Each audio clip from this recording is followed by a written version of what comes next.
4h45 du matin, en Californie. Le sergent-chef Yin est déjà sur le pied de guerre. Il dirige un des bootcamps les plus performants des États-Unis.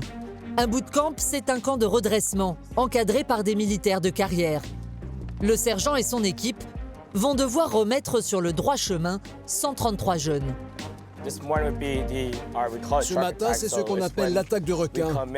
On démarre très fort et le but, c'est de faire comprendre aux jeunes que c'est désormais notre monde ici. Et dans notre monde, on contrôle tout. Le top départ pour l'attaque de requin, c'est l'alarme.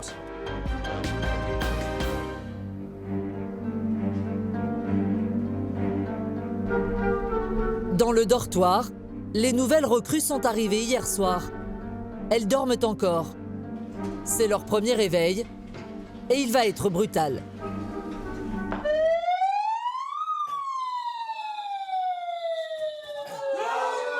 Allez, debout! Debout! Réveillez-vous! Allez, debout, sortez du lit! Sortez du lit! Debout, debout! Allez, sortez du lit! Pompe, saut, flexion, l'attaque de requin ne fait que commencer. Et pas question de broncher. Des pompes, des sauts, encore! Allez, des sauts! Des sauts! En bas! En haut! Allez, sautez! En bas! En haut! Une technique rodée pour élever le niveau de stress au maximum et affirmer d'entrée son autorité. Je t'ai dit de bouger? Oui ou non? Non, sergent. Allez, des sauts! Plus bas, je t'ai dit plus bas! Sergent Brown, le bras droit de Yin, est l'une des rares femmes en charge des garçons. Mais personne n'a intérêt à discuter ses ordres. J'ai dit de sauter!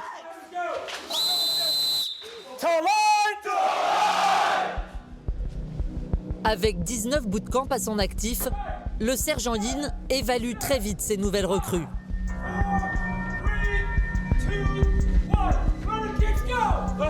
Ils sont très motivés, c'est encourageant, ils suivent les instructions. Ça se passe bien, j'ai un bon groupe de jeunes garçons. Des pompes, c'est parti! Allez, dépêche-toi! Tu comprends ou pas? À l'étage supérieur, même électrochoc pour les filles.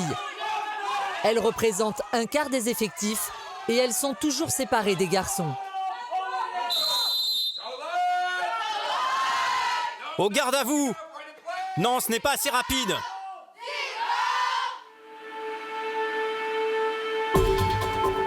Stockton, 300 000 habitants, à 1h30 de San Francisco. Mais ici, on est loin des millionnaires de la Silicon Valley. Le taux de chômage est 2 fois plus important que dans le reste du pays. À l'écart de la ville, le bootcamp remplit une mission importante. Remettre ces jeunes sur le droit chemin. Ne regardez pas autour de vous! Ils ont entre 16 et 18 ans. Beaucoup ont grandi dans la pauvreté, parfois même dans la drogue et la violence. Tous sont en échec scolaire. Certains sont même tombés dans la délinquance.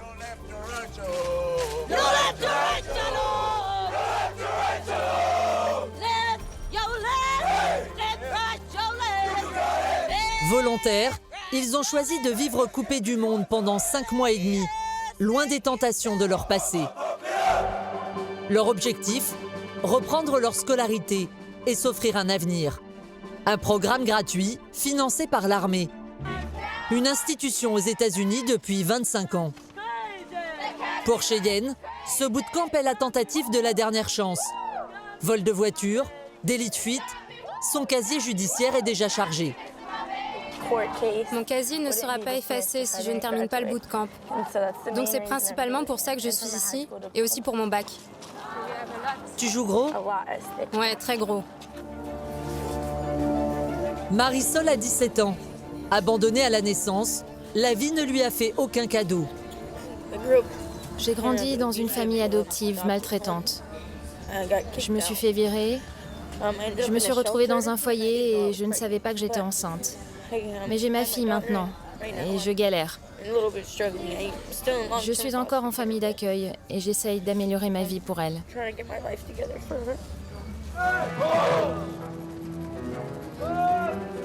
Nicolas, 18 ans, est le doyen de la promotion. Solitaire, accro aux jeux vidéo, il n'a plus aucune vie sociale, aucun ami depuis 10 ans. Désespéré, sa mère l'a envoyé au bootcamp. Je préférerais être chez moi plutôt que coincé ici. Pourquoi? Ici, je ne peux rien faire de ma vie. Garde à vous!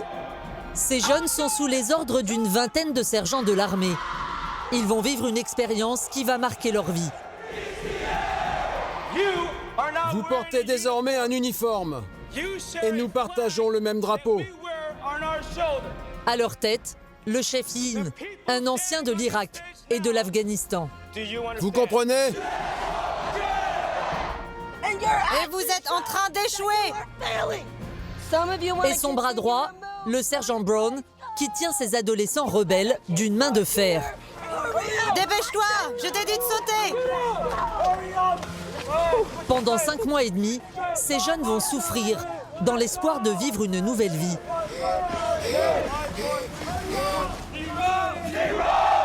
Mais tiendront-ils le choc?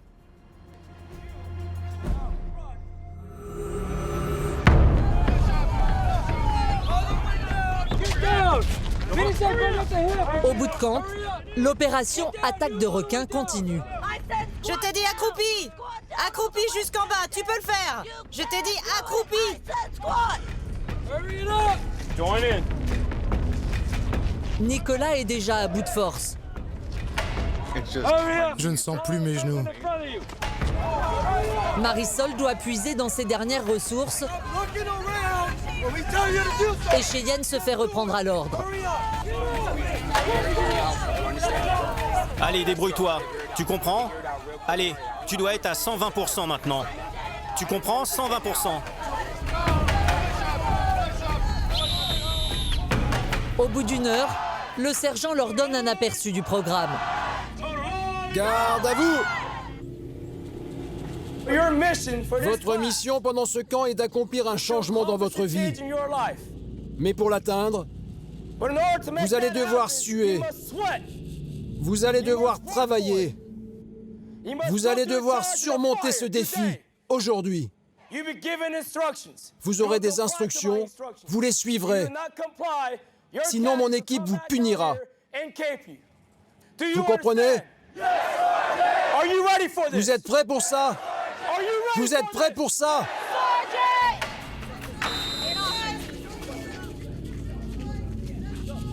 Pour rompre avec leur ancienne vie, les recrues vont devoir se plier à la discipline et respecter des horaires.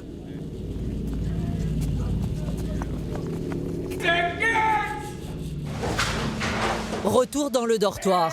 8, 7, 6, Les filles ont 2 minutes chrono pour ranger leurs affaires. 4, 3, 2, 1.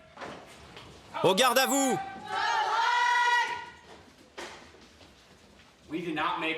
Vous n'avez pas respecté mon timing. Et quand on ne respecte pas mon timing, je vous donne quelque chose pour vous motiver. Et pour vous dire la prochaine fois, j'ai intérêt à rendre Sergent Matthew heureux. En position de pompe. En bas. En haut. Au moindre écart, la sanction est immédiate. Et chez les garçons, c'est le même régime. Réveillez-vous. Je vais passer et vous corriger. Avec le sergent Yin, le salut est une affaire de millimètres. Je leur apprends le protocole de l'armée. On fait le salut militaire. C'est utilisé pour rendre hommage au drapeau, aux officiers, et montrer notre respect envers nos gradés. Présentez. Je peux te montrer? Ta main comme ça. Tes doigts bien serrés ensemble.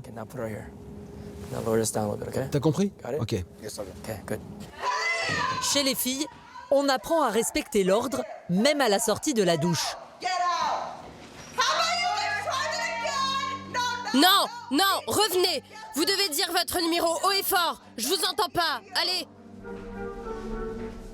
Allez. Pour Marisol, 17 ans, la journée a été rude. C'est très difficile. J'ai beaucoup de colère en moi parce que je ne suis pas habituée à ces gens. Je ne sais même pas pourquoi ils me crient dessus, mais je dois tout faire dans les temps. C'est vraiment difficile. Les sergents hurlent beaucoup, donc c'est vraiment difficile de ne pas leur répondre. Parce que sinon, je vais me faire virer. Donc je fais de mon mieux pour ne rien dire. Je ne veux pas être virée, même si c'est dur d'être ici. Le seul moment de répit est accordé le soir. Ici, pas de téléphone, pas d'ordinateur. Leur unique lien avec l'extérieur, le courrier. C'est la seule fois de la journée que Marisol a le droit de regarder la photo de sa petite Reina, née il y a 1 an. C'est ma fille ici.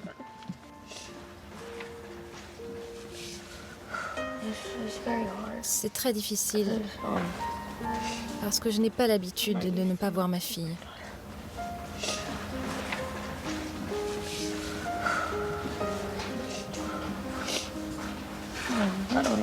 Je ne sais pas comment elle va, mais j'espère qu'elle va bien. Marisol va devoir supporter cet éloignement pendant 5 mois et demi. Pour la durée du bootcamp, elle a confié son bébé à sa sœur. Un sacrifice qu'elle accepte pour offrir à sa fille la vie qu'elle-même n'a pu avoir.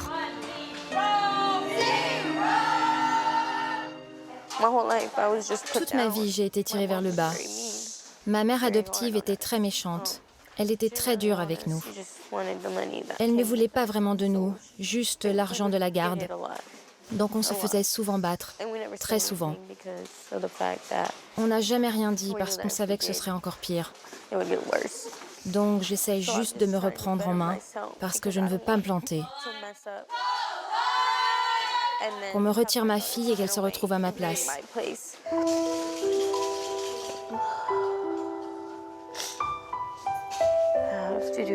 Je dois faire mon devoir.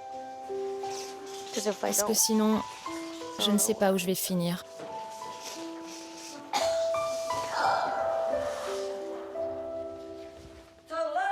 Au garde à vous! Préparez-vous! Chez les garçons, il est 20h et c'est aussi l'extinction des feux. Montez!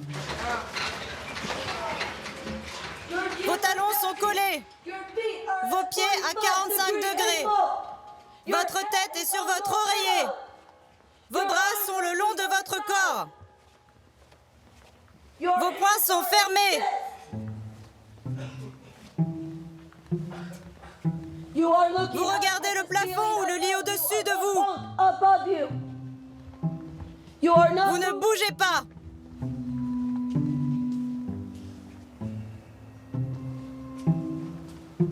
Vous ne bougez pas.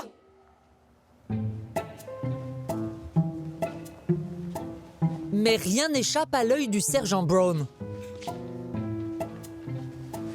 Candidat, donne-moi ton livre. Pourquoi tu as un livre? C'est une Bible. Je m'en fiche. Ce n'est pas autorisé pendant la phase d'intégration. Oui, sergent. Tu auras ça demain matin. Oui, sergent. Quel est ton nom?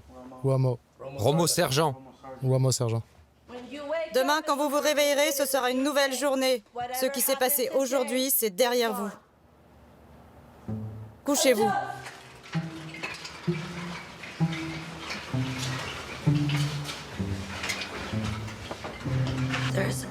Pendant cette phase, c'est tolérance zéro quand il s'agit d'avoir quelque chose à lire dans leur lit.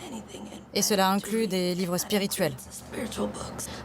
Donc maintenant, on est dur, très dur avec eux. Ce qui ne me ressemble vraiment pas en tant que personne. Donc la phase d'intégration est difficile pour moi en tant que sergent, vous l'entendez à ma voix, mais c'est vraiment nécessaire.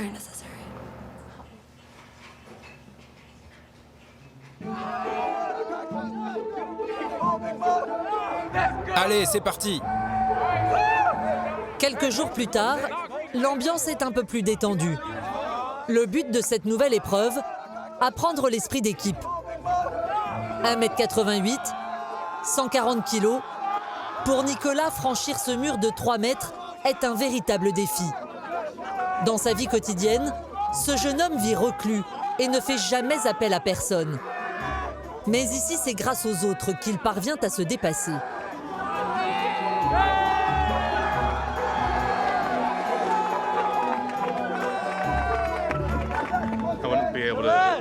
Je n'aurais jamais réussi seul, sans l'aide de mon équipe. C'est un pas de plus vers l'enfer dans ce bootcamp. Nicolas subit ce bootcamp. Contrairement aux autres, il n'était pas volontaire. C'est sa mère qui l'a obligé à venir pour qu'il sorte de sa bulle et se sociabilise.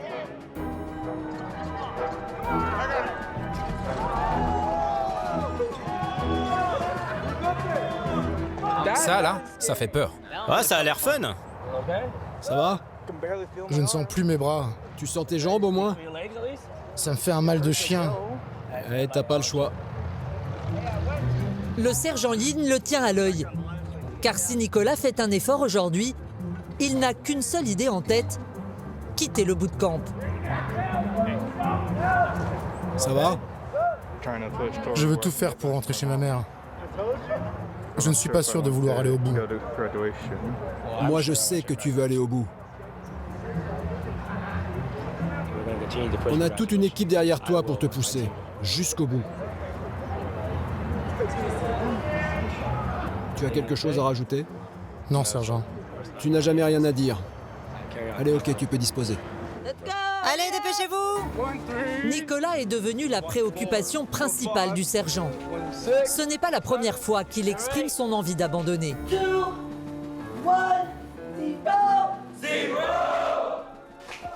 Va dans le couloir maintenant. De retour au dortoir, le sergent Yin va essayer à tout prix de le convaincre de rester.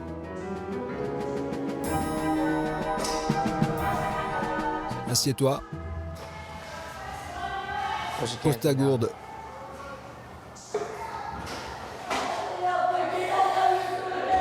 Alors, pourquoi tu es venu ici?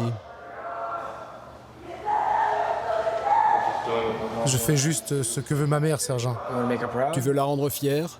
Je ne suis pas certain de pouvoir faire le programme. Tu vas le faire. C'est pas ton choix. C'est mon choix. Tu es ici maintenant. Tu es sous ma responsabilité. Ma mère ne serait probablement pas fière si j'abandonnais. Si elle te voyait là maintenant, je pense qu'elle serait fière de toi. Je le pense vraiment. Parce que même si tu as mal, même si tu es fatigué, et même si tu doutes de toi, tu t'accroches. Et tu devrais être fier de toi. Comment tu te sens? Bien, sergent. Le sergent Yin pense avoir trouvé les mots. Mais Nicolas va encore lui donner du fil à retordre. Et il ne sera pas le seul. Le lendemain, d'autres recrues vont désobéir aux ordres. La réplique du sergent Brown est alors immédiate. Vos actions montrent que vous êtes en train d'échouer. Certains de vous veulent continuer à s'agiter, alors c'est parti. Vous avez intérêt à vous bouger. Dépêchez-vous. J'ai dit en bas. Au bootcamp, la responsabilité est collective. Si quelqu'un fait une faute, c'est tout le groupe qui en subit les conséquences. Sergent au repos.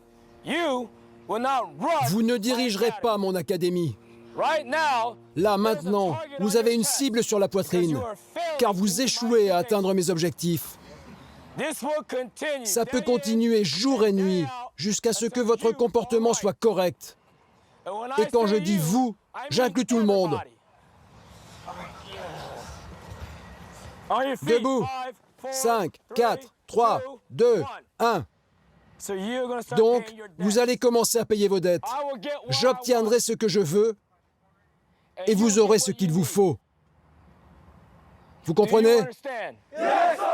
Allez, c'est parti pour les sauts. La philosophie du bootcamp sera acheter une conduite, aller vers la rédemption. Pour les militaires, tout est possible à condition de souffrir. Allez, lève-toi. Et la moindre erreur ne pardonne pas. Mets tes mains derrière la tête. Ce jeune fait une crise d'asthme.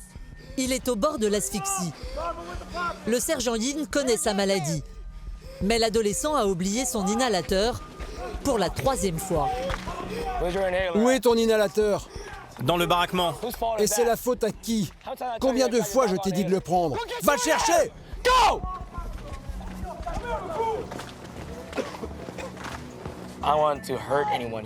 Je ne veux faire de mal à personne ici, même si je veux les corriger. Je ne vais pas le faire aux dépens de leur santé ou de leur vie. C'est dans ces conditions extrêmes que les garçons et les filles vont subir les 2 semaines du stage d'intégration. Certains abandonneront en cours de route, les autres deviendront des cadets et commenceront l'école. Ils prendront alors un nouveau départ.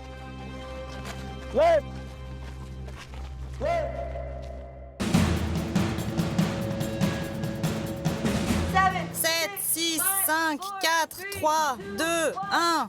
Dépêchez-vous les garçons, vous aviez tout le temps pour faire vos lits. Allez!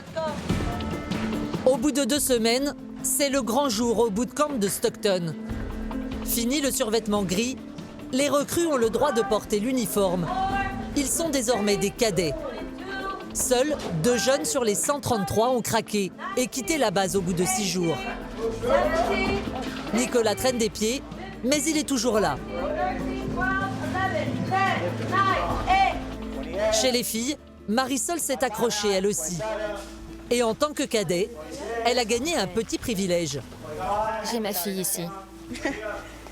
Elle a le droit de garder la photo de Reina avec elle. J'ai réussi mon stage d'intégration. Maintenant, je peux la porter sur moi, sans avoir de problème. C'est super.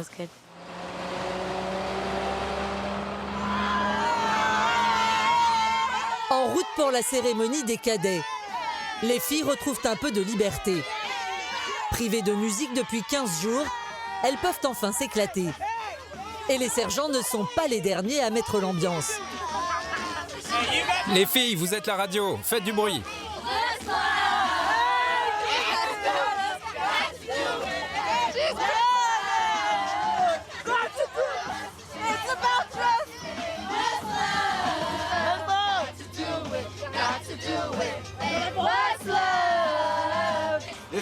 C'est leur moment maintenant. Elles s'amusent, c'est sympa. Il faut leur laisser ça de temps en temps avant de retourner à la discipline. J'aime beaucoup les voir comme ça.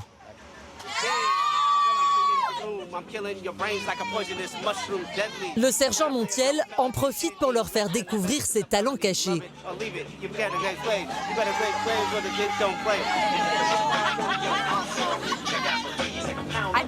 Je trouve que c'est vraiment cool. Parce qu'on ne voit jamais ça. Ce trait de leur personnalité.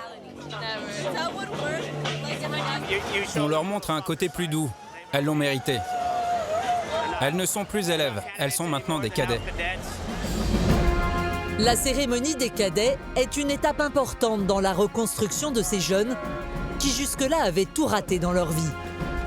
Il faut leur montrer qu'aujourd'hui, ils sont sur la voie du succès. Je suis nerveuse.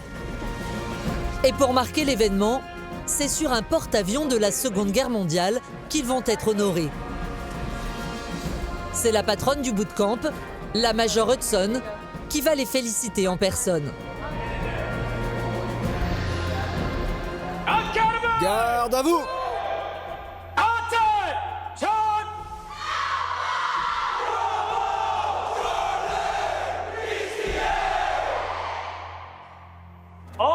Tous les élèves ont réussi l'ensemble des évaluations et peuvent désormais être appelés et considérés en tant que cadets. Approuvez-vous, madame? J'approuve. Oui, madame. Oh mon Dieu, ça y est. Pour Marisol, c'est la consécration. Avec ses compagnons de souffrance, ils sont reçus un à un sur scène par tout le commandement. Et maintenant, enfilez ce bracelet. Dépêchez-vous. En symbole de leur nouveau grade de cadet, un bracelet rouge avec une devise « Intégrité ». Un grand moment de fierté pour beaucoup, sauf pour Nicolas, qui garde l'esprit rebelle. Ça me fait toujours ni chaud ni froid. Pour les autres, cette cérémonie est la promesse d'une nouvelle vie. Bonjour à tous. Laissez-moi vous expliquer ce qui vient de se passer. Vous êtes désormais cadets. Vous portez désormais l'uniforme. Le défi commence maintenant. À partir de maintenant, vous aurez école. On va continuer à vous pousser parce que nous croyons en vous. Parce que vous en valez la peine, 24 heures sur 24, 7 jours sur 7. Vous comprenez? Vous comprenez? Comment ça va? Comment ça va? Comment ça va? Comment ça va?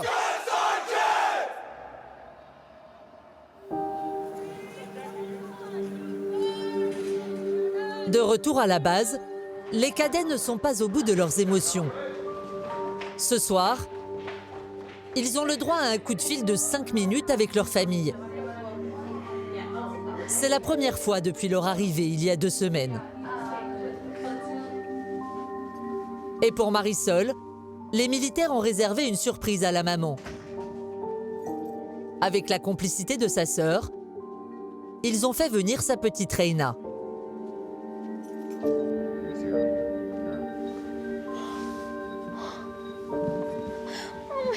Oh mon Dieu. Ma chérie. Avec son nouveau statut de cadet, Marisol aura désormais le droit de voir sa fille 1h30 par semaine.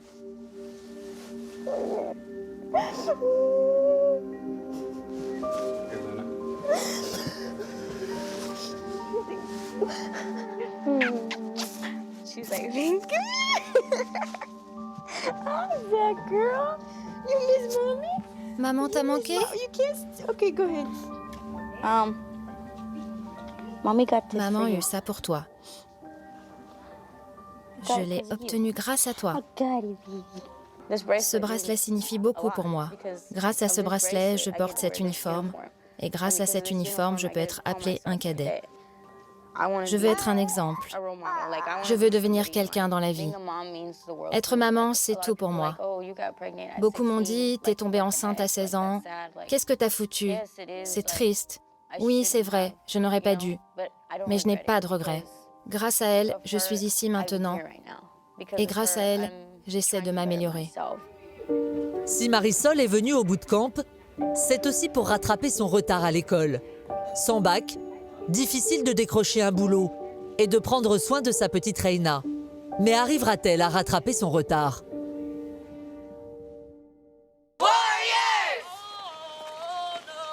À Stockton, les jeunes ont pris le chemin des cours depuis plusieurs semaines.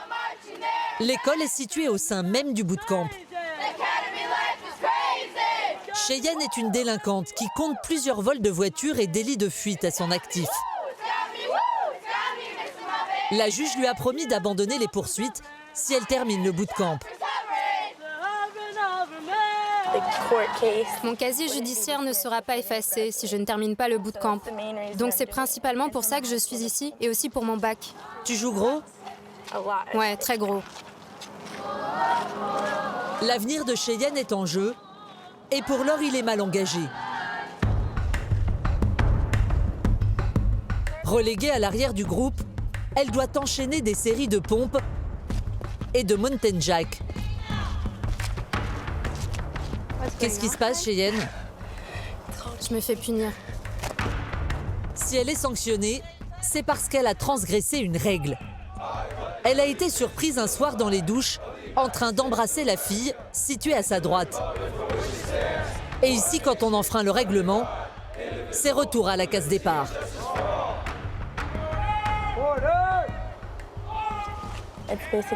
En fait, c'est comme si je revenais aux 2 premières semaines du bootcamp quand on était en survêtement.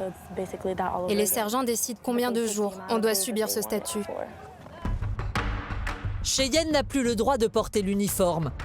Mais ce n'est pas tout. Elle attend une autre sanction qui sera décidée lors du conseil de discipline. Combien font moins 15,5 plus 17? Tu dois soustraire 15,5. En attendant, elle redouble d'efforts pour décrocher son bac. Contrairement à beaucoup d'autres, il ne lui reste que quelques points à valider et elle espère bien les obtenir ici. J'avais du mal en maths, mais ces profs m'aident à comprendre, donc c'est devenu plus facile. Avant, je n'arrivais pas à faire un seul problème toute seule, et là, j'ai fait tout ça. Ces jeunes ont accumulé un retard scolaire de plusieurs années.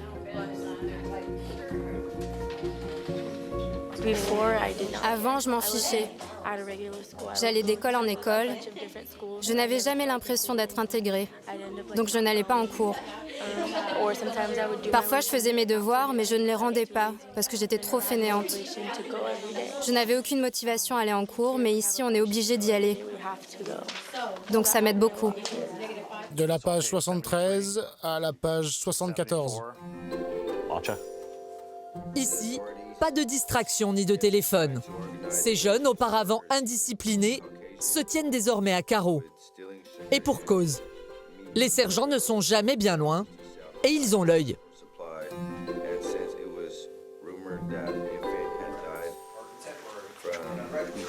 On patrouille pour s'assurer de leur discipline s'ils sont respectueux. Et s'ils s'endorment, on les embarque dehors faire quelques exercices pour faire en sorte qu'ils restent éveillés. Il est 15h tapantes. C'est la fin des cours. Mais pour Cheyenne, c'est le début des ennuis. Allez, on y va. C'est l'heure du conseil de discipline. La jeune fille et sa copine vont enfin savoir quelles sanctions elles vont subir. Cheyenne risque gros, car jusqu'à présent, elle a toujours nié les faits. Sa copine, en revanche, a reconnu qu'elles se sont embrassées sous la douche. Bowman, en premier. Allez. Tu donnes les instructions. Écoute-moi bien. Tu t'apprêtes à voir mon autre visage parce que je ne suis vraiment pas content. Tu as intérêt à réfléchir à ce que tu vas me dire lors du conseil parce que ça va vraiment déterminer ma décision. Tu comprends ?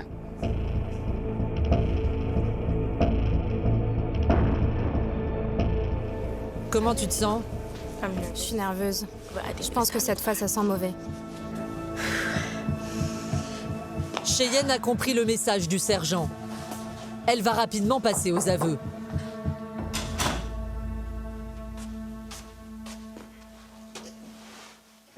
Candidat Bowman, permission... En face du sergent. Candidat Bowman, permission de... Plus fort. Candidat Bowman, permission de se présenter au conseil de discipline. Repos. Pourquoi tu es là aujourd'hui? Moi et Cadet Aguilar.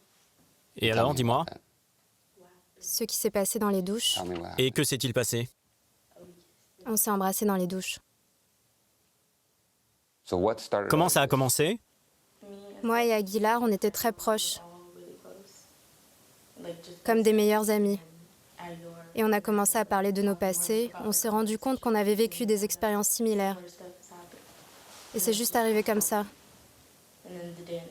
Les douches, ce n'était pas quelque chose de prévu. C'est la première chose honnête que j'entends de ta part sur cette histoire. Parce que tu as donné plusieurs versions à différentes personnes. Si tu fais une erreur, ce n'est pas grave, mais assume-la. Tu comprends ça? Cette fois, Cheyenne a avoué la vérité. Elle attend maintenant le verdict du sergent. Bowman, mets-toi en position de mouvement. En raison de tes problèmes d'intégrité, je te donne 15 jours de sanction. Est-ce que tu comprends? Tu peux disposer.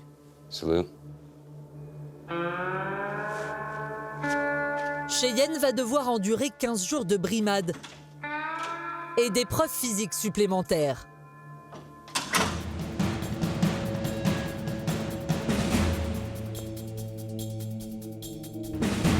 Après 3 mois, les cadets ont pour la première fois l'autorisation de rentrer chez eux pour un week-end en famille.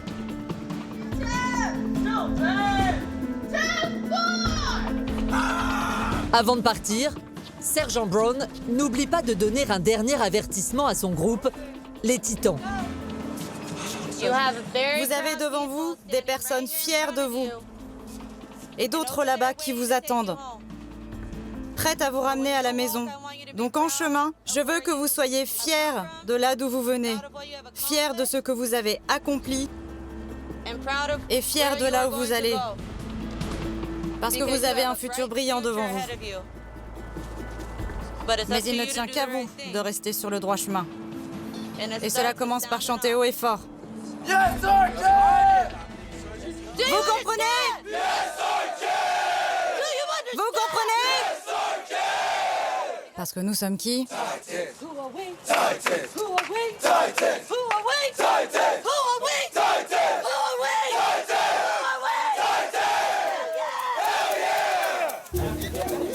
Les petites sœurs retrouvent leur grand frère pour 4 jours de liberté, loin du cadre militaire.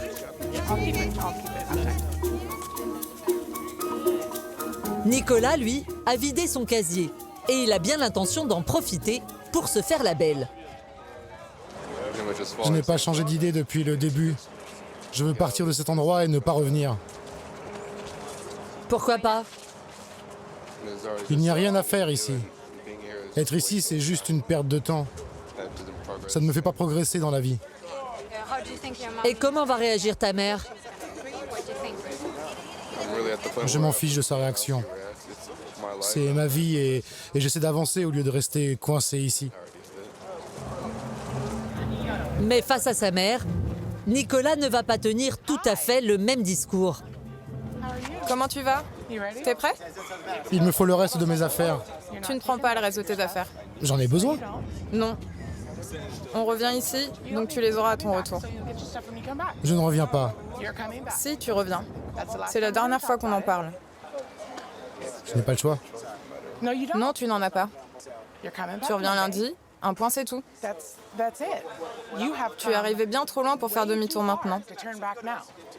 Il n'y a pas de retour en arrière. On a déjà eu cette conversation, tu finis. Tu as déjà tant changé et tu vas continuer.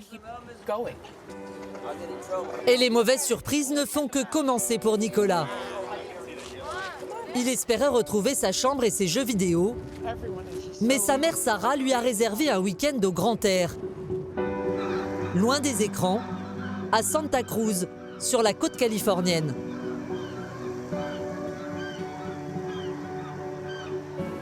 Nicolas avait 7 ans quand il a commencé à se perdre dans les jeux vidéo. Sarah porte peut-être une responsabilité dans la dérive de son fils.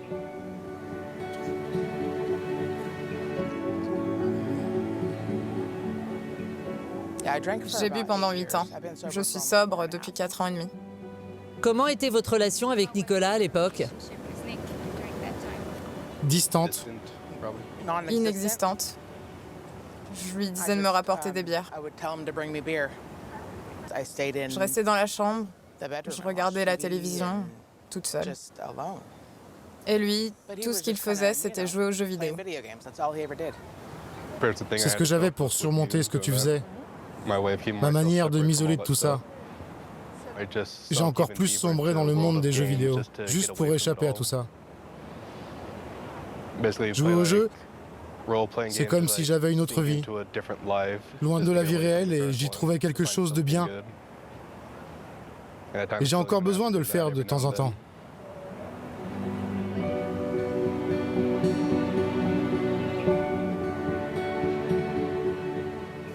De l'entendre en parler, exprimer ses émotions, ses sentiments et ses propres pensées, c'est énorme.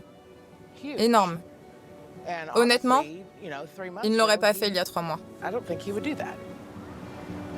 Sarah ne le sait pas encore, mais dans quelques semaines, Nicolas va lui réserver une autre surprise.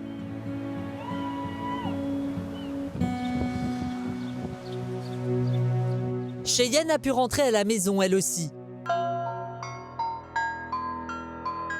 Le conseil de discipline et sa sanction sont derrière elle. Elle se prépare pour effectuer un stage. Et pas n'importe lequel. La jeune délinquante, voleuse de voitures, a choisi de passer une demi-journée avec la police de la ville. Je suis vraiment excitée pour aujourd'hui. Au lieu d'être la personne qui a des problèmes avec la police, je vais en fait apprendre avec eux, les accompagner et voir comment ils travaillent. Comment ça va? Je suis Brandy, enchantée. Ton maquillage est superbe. C'est la grand-mère de Cheyenne qui a organisé la venue de l'officier Aguilar. Elle sait que sa petite fille rêve d'intégrer la police depuis son enfance. C'est quelque chose que j'ai toujours rêvé de faire, de voir les coulisses. Oh là là, quelle pression! Il faut que ça se passe bien. Soyez prudents, ok? Je t'aime. Je t'aime aussi. Et c'est parti pour 4 heures de patrouille. La dernière fois que Cheyenne était dans un fourgon de police, c'était pour une autre raison. J'étais arrachée d'une voiture avec une arme pointée sur moi à 6 heures du matin. Les flics m'ont violemment attrapée et m'ont passé les menottes. Informé de son CV de délinquante, l'officier Aguilar connaît l'accord passé entre Cheyenne et sa juge pour effacer son casier judiciaire à la fin du bootcamp. Tu as fait ça quand tu étais plus jeune et que tu traversais une période difficile. À l'évidence, le juge a vu quelque chose en toi. Qu'il te donne son soutien absolu, c'est quelque chose d'énorme. Et si je peux changer ton opinion sur les forces de l'ordre, parce que tu as eu des mauvaises expériences, alors j'aurais bien fait mon boulot. Et Cheyenne va avoir l'occasion de découvrir comment l'officier Aguilar procède sur le terrain. Voiture grise, pas de plaque. Elle vient de repérer une voiture suspecte à l'arrêt. Mais qu'est-il arrivé à votre voiture? Pas de plaque, rien du tout? Où sont les papiers? Tu peux baisser la fenêtre arrière pour moi? Ok, t'as combien de marijuana dans la voiture? Un sac? Ok. L'officier Aguilar veut d'abord vérifier que le conducteur n'est pas armé. Dans la voiture, elle a repéré de la marijuana. En Californie, détenir jusqu'à 28 grammes par personne est autorisé. Elle saisit un gros paquet. Ça pèse combien? Ok. Coup de chance, le conducteur ne dépasse pas la quantité autorisée. Il peut donc repartir, à condition de mettre en règle ses plaques d'immatriculation. Bonne journée. Je ne peux pas fouiller juste à cause de la plaque d'immatriculation. Ça ne me donne aucune raison. S'il était sous contrôle judiciaire, j'ai le droit, mais j'ai senti l'odeur de la marijuana. Et c'est pour ça que j'ai fouillé. Il était très coopératif. Vous pensez qu'il était défoncé? Non, je pense pas. Il était bien, il n'avait pas les yeux rouges. Il ne montrait aucun signe. Elle est sympa. Elle souriait, elle rigolait avec lui. D'habitude, ils sont agressifs, mais elle est vraiment sympa. Je trouve qu'il devrait y avoir bien plus de femmes flics. Ouais, je pense aussi. Je trouve qu'elles sont meilleures que les hommes. Merci. Et je peux t'apprendre le métier de flic. La grand-mère de Cheyenne avait vu juste. Une vocation est peut-être née.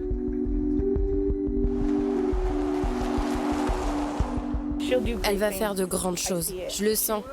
Oui, grâce à des personnes comme vous derrière elle. Oui, elle va faire de grandes choses. J'ai hâte de te voir dans l'uniforme d'apprenti flic. Merci. Au revoir. Cheyenne songe désormais à rejoindre l'académie de police. Mais il lui faut d'abord retourner au bootcamp.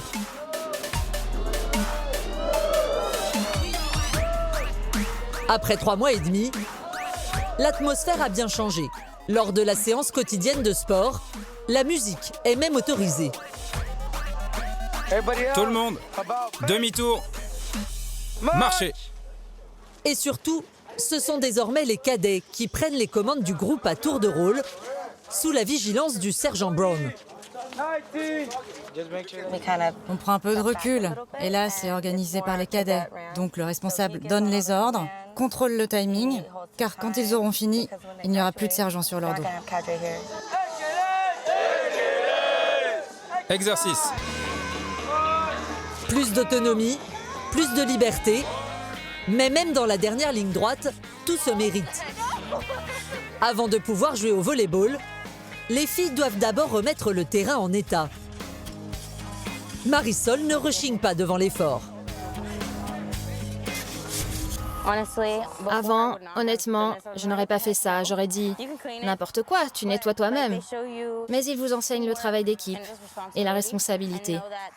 Que les choses ne nous sont pas données. Donc c'est une bonne chose pour nous toutes de savoir que tu dois travailler dur pour ce que tu veux. Et là, en ce moment, on travaille dur. Et c'est bien. Un enseignement que Marisol a compris et qui lui sera bientôt utile quand elle devra affronter la vie après le bootcamp. Après 5 mois et demi de galère, c'est enfin le jour J pour Cheyenne, Marisol, Nicolas et les autres cadets du bootcamp de Stockton. Bonjour les titans! Vous êtes prêts pour la remise des diplômes? Chez les garçons, Nicolas ne cache pas sa joie. Il a perdu 23 kilos depuis son arrivée.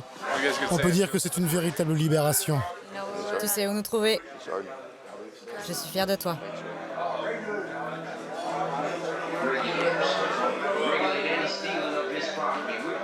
Allez, va-t'en, tu vas me faire pleurer. Ému, Sergent Brown est aussi consciente des dangers qui attendent ses protégés quand ils seront sortis du camp. Ça me fait peur de penser à ces jeunes qui vont retrouver un mauvais environnement ou alors qu'ils prennent une mauvaise décision. C'est ça le risque. Bon, je ne vais pas pleurer tout de suite.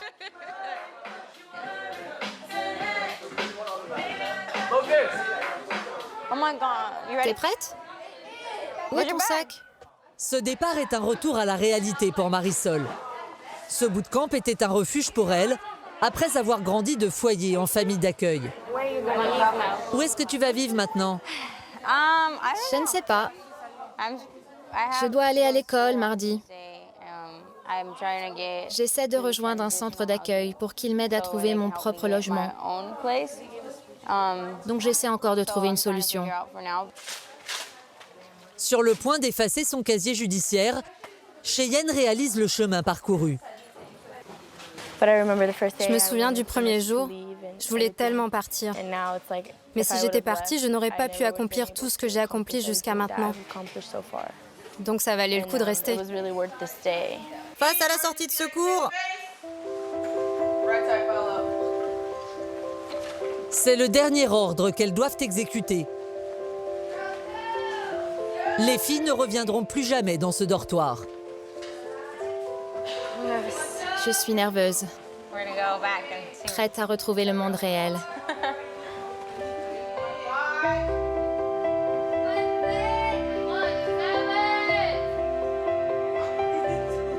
Mais avant de s'élancer vers une nouvelle vie, les sergents réservent aux cadets un ultime hommage.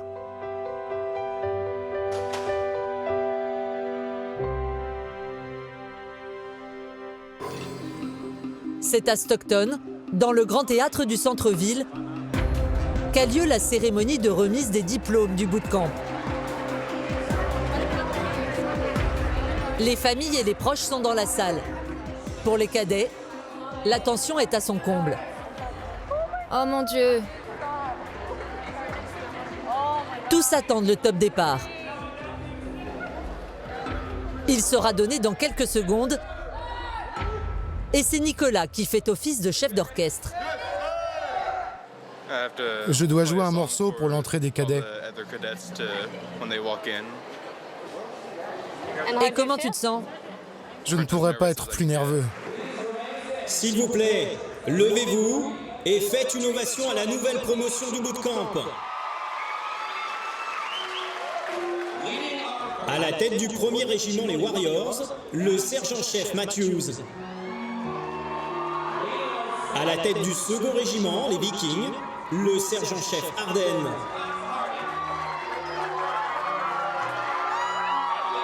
C'est la tête haute que les cadets défilent sous les acclamations de leurs proches.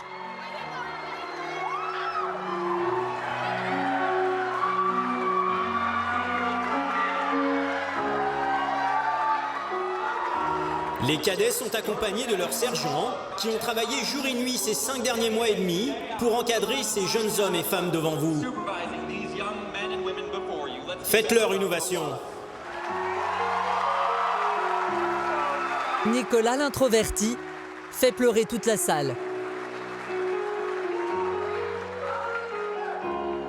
Faites une ovation pour le cadet Mosher au piano.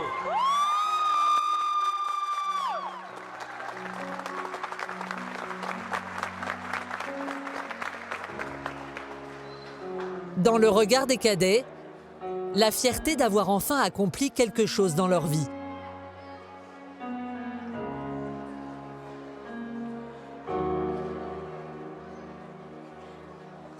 Merci à tous. Vous pouvez vous asseoir.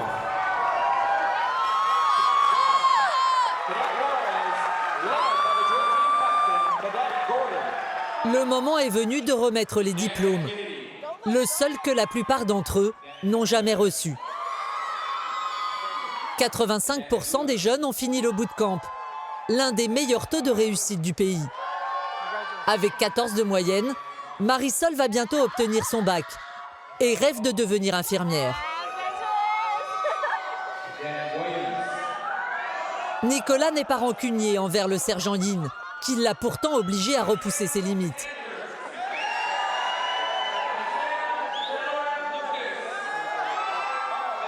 Cheyenne, elle, a obtenu tous les points qui lui manquaient et elle a décroché son bac.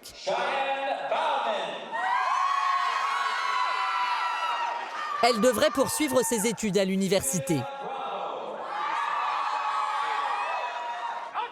Garde à vous!